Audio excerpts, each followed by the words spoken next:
আসসালামু আলাইকুম, আশা করি সবাই ভালো আছেন। ইন্টারেস্টিং একটা ডে অফ টেস্ট ক্রিকেট আমরা দেখলাম এবং সিলেট ইন্টারন্যাশনাল ক্রিকেট স্টেডিয়ামে ডে ওয়ানে আমরা দেখেছিলাম যে বাংলাদেশ অল আউট হয়ে গিয়েছিল, অর্থাৎ 10টা উইকেটের পতন ঘটেছিল প্রথম দিনেই। দ্বিতীয় দিনে বৃষ্টি পড়েনি, বৃষ্টি বিঘ্নিতটা কোনো রকম ডিস্টারবেন্স ক্রিয়েট করেনি এই টেস্ট ম্যাচটার জন্য, এবং দ্বিতীয় দিনে সব মিলিয়ে উইকেট পড়েছে 13টা। অর্থাৎ প্রথম 2 দিনেই যখন 23টা উইকেট পড়ে যায় তখন কিন্তু সন্দেহটা চলে আসে যে এই টেস্ট ম্যাচটা আদতেই 5 দিন পর্যন্ত গড়াবে কিনা। আমার তো মনে হচ্ছে 4 দিনের মধ্যেই এই টেস্টের ফয়সালাটা হয়ে যেতে পারে। বাংলাদেশ 278 রান করে 77 ওভার ব্যাটিং করে গতকাল যখন অল আউট হয়ে যায়, তারপর পাকিস্তান যখন 21 রানে কোনো উইকেট না হারিয়ে দিনটা শেষ করে, তখন মনে হচ্ছিল যে ব্যালেন্সটা মোটামুটি বাংলাদেশ পাকিস্তান সমানে সমান একটা জায়গায় রয়েছে। পাকিস্তানকে একটু অ্যাডভান্টেজ দিচ্ছিলাম কারণ বাংলাদেশকে তারা প্রথম দিনেই অল আউট করতে সক্ষম হয়েছিল এবং টসে পাকিস্তান জিতেছিল। একটা ভালো সিমিং কন্ডিশনে পাকিস্তানের পেসাররা ভালো করেছিল। তবে আজকের দিনের শুরুতে পাকিস্তান আসলে যেভাবে ব্যাটিংটা করেছে সেটা তাদের জন্য ডিসঅ্যাপয়েন্টিং বটেই। তারাও কিন্তু ওই নতুন বলের যেই ধারটা সেটা কিন্তু সামলে নিতে পারেনি। তাদের দুই ওপেনার খুব চিপলি আউট হয়ে গেছিলেন। বাংলাদেশের জন্য একটা স্বপ্নের শুরু হয়েছিল। প্রথম 15টা মিনিটেই বাংলাদেশ দুই ওপেনারকে ফেরত পাঠিয়ে দিয়েছিল পাকিস্তানের, আবদুল্লাহ ফাজল এবং আজান আওয়েস। তবে তারপর থেকেই একটা পার্টনারশিপ করার চেষ্টা করছিলেন ক্যাপ্টেন শান মাসুদ, বাবরকে সঙ্গে নিয়ে একটা পার্টনারশিপ করছিলেন এবং ছোট ছোট কিছু পার্টনারশিপে পাকিস্তান এগিয়ে যাচ্ছিল। তবে বাংলাদেশ আসলে ওই 5টা বোলার নেওয়ার যে অ্যাডভান্টেজ সেটা কিন্তু খুব প্রবলভাবে আজকে আরও একবার দেখিয়েছে। একটা ভালো ব্যাটিং কন্ডিশনেও যেখানে উইকেট থেকে তেমন কোনো অ্যাসিস্ট্যান্স আসছে না, সেই জায়গাটার ভিতরেও কিভাবে নিয়মিত উইকেট তুলতে হয় সেটা বাংলাদেশের বোলাররা আয়ত্ত করে ফেলেছেন, ধাতস্থ করে ফেলেছেন এবং আত্মবিশ্বাসটা এত বেশি নিজেদের উপর এখন যে আসলে এই বাংলাদেশ দলকে বা তাদের স্পিরিটটাকে ভাঙা কিন্তু মোটেও কোনো সহজ কাজ নয়। বাবর আজম এক প্রান্তে ভালো ব্যাটিং করছিলেন এবং তাকে দেখে মনে হচ্ছিল যে তিনি একটা বড় ইনিংস খেলার পথে হয়তো আছেন। নিজের 50টাও পেয়ে গিয়েছিলেন, 31তম 50 টেস্ট ক্রিকেটে। বাট তিনি ছাড়া বাদবাকি যে ব্যাটাররা রয়েছেন তারা শুরু পেলেও ঠিক বাংলাদেশের ইনিংসের মতোই ইনিংসটাকে কিন্তু লম্বা করতে পারেননি এবং শেষ পর্যন্ত পাকিস্তান 232 রানে অল আউট হয়ে যায় এবং মাত্র আজকের দিনের দুটো সেশন এবং থার্ড সেশনের ওই অল্প কিছু ওভার তারা খেলার সুযোগ পেয়েছিল। সব মিলিয়ে 57 ওভার 4 বলের মধ্যেই পাকিস্তান অল আউট হয়ে যায় 232 রানে। বাংলাদেশ 46 রানের একটা লিড পেয়ে যায়। ওভারঅল বাংলাদেশের বোলিং পারফরমেন্সটাকে যদি আমরা ব্রেক ডাউন করি তাহলে কিন্তু আমরা দেখবো যে ইনিশিয়ালি তাসকিন আহমেদ আবারও নতুন বলে চমকটা দেখিয়েছেন, দুই ওপেনারকে তিনি ফিরিয়ে দিয়েছিলেন এবং তারপর মেহেদী হাসান মিরাজ এসে তিনিও দুটো উইকেট তুললেন। প্রথম সেশনে পাকিস্তান হারিয়েছিল 4টা উইকেট, খুব বেশি রানও তুলতে পারেনি, 3.23 এই ধরনের একটা রান রেট মেনটেন করে তারা 70 রানস যোগ করতে পেরেছিল। 96 রান তারা করেছিল ওই প্রথম সেশন শেষ হওয়ার পর দ্বিতীয় দিনের এবং হারিয়েছিল তারা 4টা উইকেট। দ্বিতীয় যে সেশনটা সেখানে আরও 4টা উইকেট বাংলাদেশ পাকিস্তানের পেয়ে যায়, যদিও সেখানে রান রেটটা একটু বেড়ে গিয়েছিল, বাট তারপরও নিয়মিত বিরতিতে বাংলাদেশ উইকেট পেয়েছে।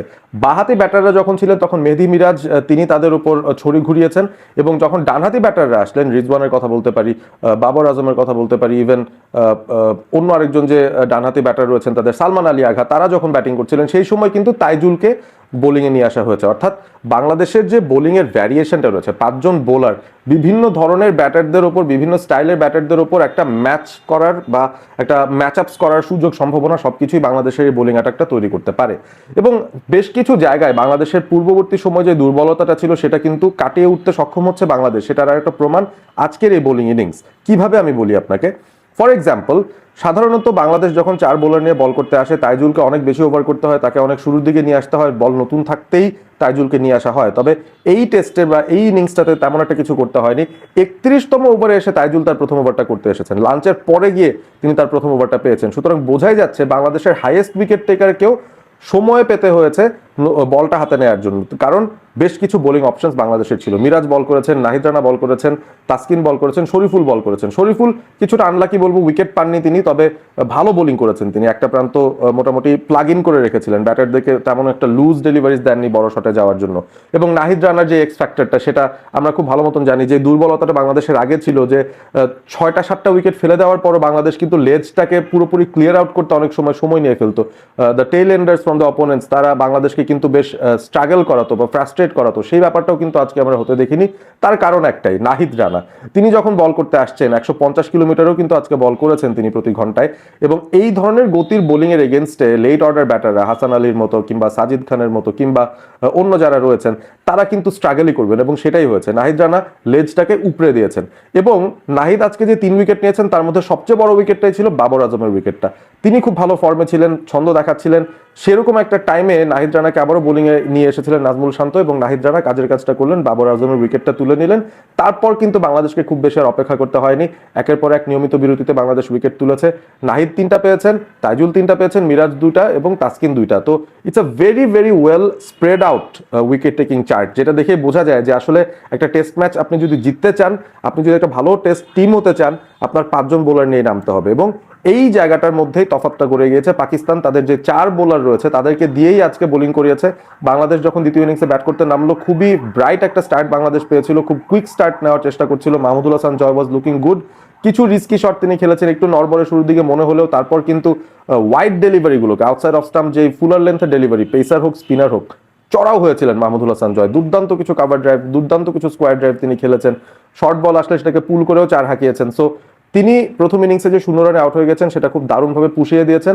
আজকে একটা 50 পেয়েছেন, তার টেস্ট ক্যারিয়ারের ষষ্ঠ 50টা তিনি পেয়েছেন। তানজিদ তামিম আজকে অবশ্য ক্লিক করতে পারেনি, 4 রান করে তারপর একটা ভালো ডেলিভারিতে তিনি আউট হয়েছেন। বোলার ছিলেন সেখানে খুররাম শাহজাদ, এবং তারপর বাংলাদেশ প্রথম উইকেট হারানোর পর মমিনুল এবং জয়ের মধ্যে খুব ভালো একটা পার্টনারশিপ আমরা দেখলাম। এই পুরো ম্যাচের হাইয়েস্ট রানের একটা পার্টনারশিপ, 70 অড রানসের, সেই পার্টনারশিপটা জয় এবং মমিনুলের কাছ থেকে এসেছিল। তারপর জয় আউট হয়ে গেলেন 52 রান করে, এবং খারাপ শটেই বলতে গেলে, মানে উইকেটটা তিনি দিয়ে এসেছেন বলা যায়, সেট হয়ে গিয়েছিলেন, 52 করে ফেলেছিলেন।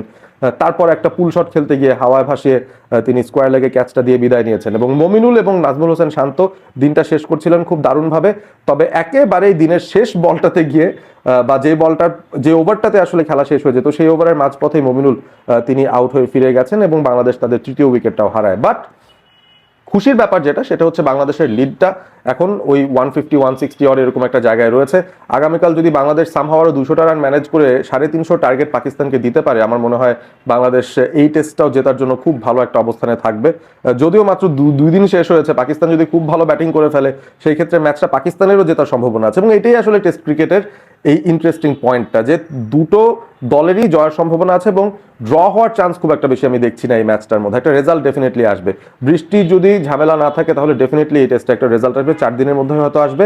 তবে পয়েন্ট অফ ডিফারেন্স আবারও ঘুরে ফিরে হয়ে গেল ওই লিটন কুমার দাস, তার যে সেঞ্চুরিটা বাংলাদেশের ফার্স্ট ইনিংসে সেটা, এবং বাংলাদেশের বোলিং স্ট্রেংথ যেটা পাকিস্তানের থেকে মাচ মাচ বেটার, এবং সে কারণেই সেই আত্মবিশ্বাসটা আমরা পাচ্ছি বাংলাদেশের সমর্থক হিসেবে, যে আমরা পাকিস্তানকে দ্বিতীয়বারও অল আউট করে ফেলতে পারবো, টার্গেট যেটাই হোক না কেন। এনিথিং অ্যারাউন্ড 300 to 350 পাকিস্তানের জন্য খুব টাফ হবে ফোর্থ ইনিংসে চেস করা। যাই হোক, কালকে আশা করব বাংলাদেশ কন্টিনিউ করবে তাদের মোমেন্টাম। শান্ত এখনো নট আউট আছেন, তার সঙ্গী হিসেবে বাদবাকি ব্যাটারও মিডল অর্ডারে তার আসা শুরু করবেন। মুশফিকুর রহিম আছেন, লিটন দাস আছেন, মিরাজ আছেন। I have a good feeling about tomorrow. Day 3টায় বাংলাদেশ ডমিনেট যদি করতে পারে, এই টেস্ট ম্যাচটাও বাংলাদেশের হাতে ধরা পড়তে যাচ্ছে, এবং পাকিস্তান আরও একবার প্রুভ করছে যে টেস্ট ক্রিকেটে তারা এখনো বাংলাদেশের সমকক্ষই হতে স্ট্রাগল করছে এই মুহূর্তে। এবং পয়েন্ট অফ ডিফারেন্স এটাই, 5 জন বোলার ভার্সেস পাকিস্তানের 4 জন বোলার, এবং সেখানেই আমার মনে হয় এই পুরো টেস্ট সিরিজের ফয়সালাটা হয়ে যেতে পারে ডে 3 এবং ডে 4 এর মধ্যে। ভিডিওটি কেমন লাগলো জানিয়ে দিতে পারেন কমেন্ট করে, এবং সেই সাথে আপনাদের মতামত জানিয়ে দিতে পারেন, যেখানে ওভারঅল বাংলাদেশের বোলিং পারফরমেন্সটা আপনাদের কেমন লেগেছে, এবং আগামীকাল আপনারা কি এক্সপেক্ট করছেন বাংলাদেশের কাছ থেকে, সেটাও আপনারা কমেন্ট করে জানিয়ে দিন। আর obviously all sport ABP subscribe করবেন। ভালো থাকবেন সবাই।